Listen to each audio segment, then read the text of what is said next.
L'exposition L'Art du mouvement est une exposition consacrée à la danse.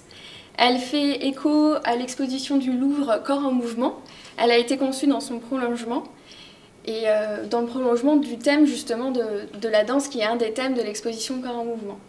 Donc, au travers d'une sélection de documents issus des collections des médiathèques d'Orléans et des collections du Centre Charles Péguy, nous avons tenté de saisir quelques éléments clés de l'évolution de la danse du XVIIIe au début du XXe siècle.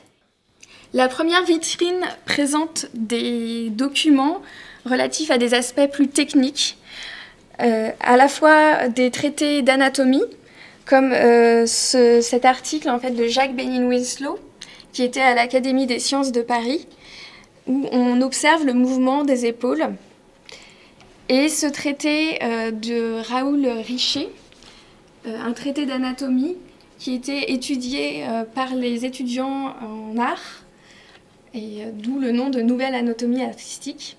Donc à la fois très précis et en même temps à une visée artistique. Nous avons aussi deux traités du XVIIIe siècle. Celui-ci de Raoul Auger-Feuillet est très intéressant. Raoul Auger-Feuillet est la personne qui en France a introduit le mot chorégraphie. Il a publié plusieurs recueils de contredanse où il présente à la fois les portées musicales et les mouvements sous forme de signes. C'est dans un langage en fait qu'il a créé. Dans cette vitrine, on retrouve un exemplaire du journal Illustration de 1909 qui présente une reproduction d'un pastel qui a été fait lors d'une représentation d'Isadora Duncan avec ses élèves.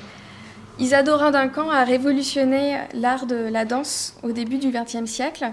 Elle venait des États-Unis, mais elle était très influencée par l'hellénisme. Elle raconte dans ses mémoires qu'elle allait au Louvre et essayait de reproduire les mouvements sur les vases figurés du Louvre dans les galeries du Louvre. Donc elle était extrêmement influencée par cet hellénisme. Elle dansait pieds nus avec des tuniques souples qui mettaient en valeur ses mouvements dans un langage complètement nouveau. Et là, on la voit avec des élèves parce qu'elle a créé aussi des écoles de danse, dont une à Paris, où elle accueillait des jeunes filles à qui elle enseignait son art. Elle avait vraiment ce souci pédagogique.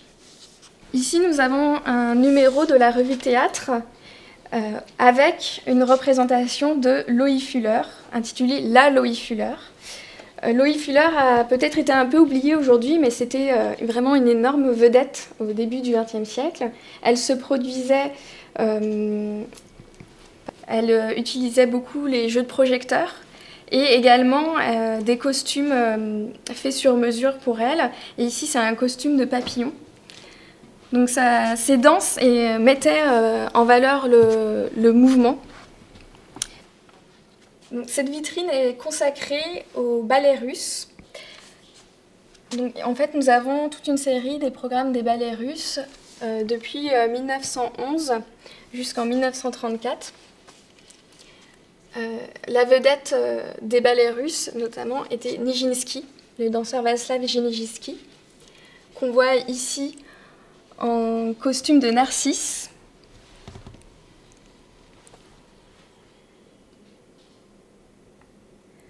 Nijinsky a aussi créé une chorégraphie très marquante, qui est l'après-midi d'un faune. Il a collaboré pour elle avec le costumier et décorateur Léon Bakst.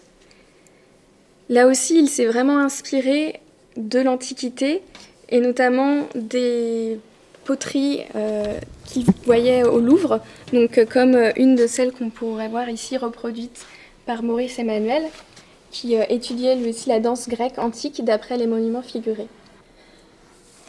Donc on le voit en fait dans les costumes.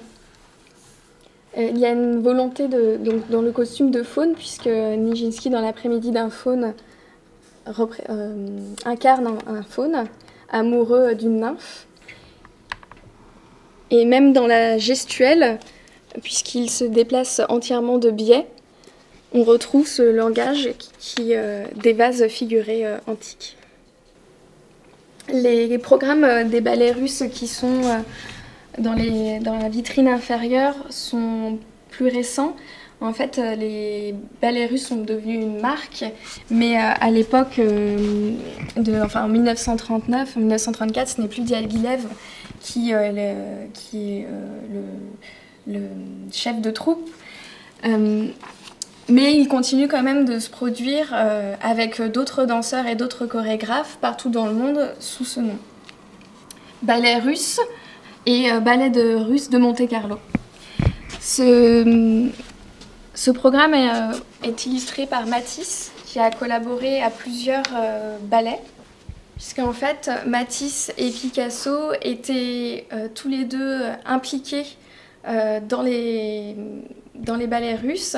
Ils ont tous les deux participé à plusieurs chorégraphies, enfin plusieurs spectacles. Et par ailleurs, la danse nourrissait leur propre œuvre. Donc Matisse, notamment, est connu pour ses peintures liées à la danse. Ici, ce n'est pas une peinture, c'est un collage qui représente une danseuse créole et qu'on a identifiée comme étant Katherine Dunham, qui était une danseuse américaine qui a donné ses lettres de noblesse, on va dire, à la danse créole et à la danse africaine. Donc ici, on a 3 images qui représentent différentes étapes de la décomposition du mouvement. Les 2 dernières, ce sont des images d'Étienne Jules Marais, connu notamment pour avoir développé la technique de la chronophotographie. La dernière séquence, c'est une danseuse grecque dont les différents pas de danse ont été découpés grâce à la technique de la chronophotographie par Étienne Jules Marais. Et c'est une séquence qu'on retrouve dans l'ouvrage de Maurice Emmanuel sur la danse grecque antique. Toujours une chronophotographie d'Étienne Jules Marais, mais cette fois où le corps est vraiment réduit à des lignes, et ça permet de montrer la décomposition d'un coureur grâce à des lignes géométriques très simples. Matisse et Picasso sont aussi 2 artistes qui ont largement contribué à la revue Verve. La revue Verve est une revue d'art qui a été créée en 1937 par le critique d'art grec Thériade. Et c'est une revue qui s'intéresse à toutes les formes de la création. C'est aussi une revue qui est reconnue pour la qualité de ses reproductions et la qualité des œuvres qui sont reproduites à l'intérieur. Donc ici, on a un numéro consacré à Picasso qui date de 1948, dans lequel Picasso explore les figures mythologiques, le faune, le centaure, les nymphes, souvent en train de jouer de la musique ou de faire de la danse. Et ici, la danse, c'est plutôt une symbolique de la paix retrouvée dans l'immédiate après-guerre. Le 2e numéro est consacré à Matisse. C'est un numéro qui date de 1958, donc qui est posthume. Matisse est mort 4 ans auparavant, et c'est un numéro qui est consacré aux dernières œuvres de Matisse. On a ici une reproduction de la danseuse créole, qui est une œuvre que Matisse a créée en 1950. C'est une œuvre qui utilise la technique des papiers découpés et des collages que Matisse a mis au point grâce à son ouvrage Jazz, qui est paru quelques années auparavant. Donc cette technique des papiers découpés et des collages fait vraiment écho dans l'esprit de Matisse à la culture afro-américaine, que ce soit le jazz ou ici la danseuse créole.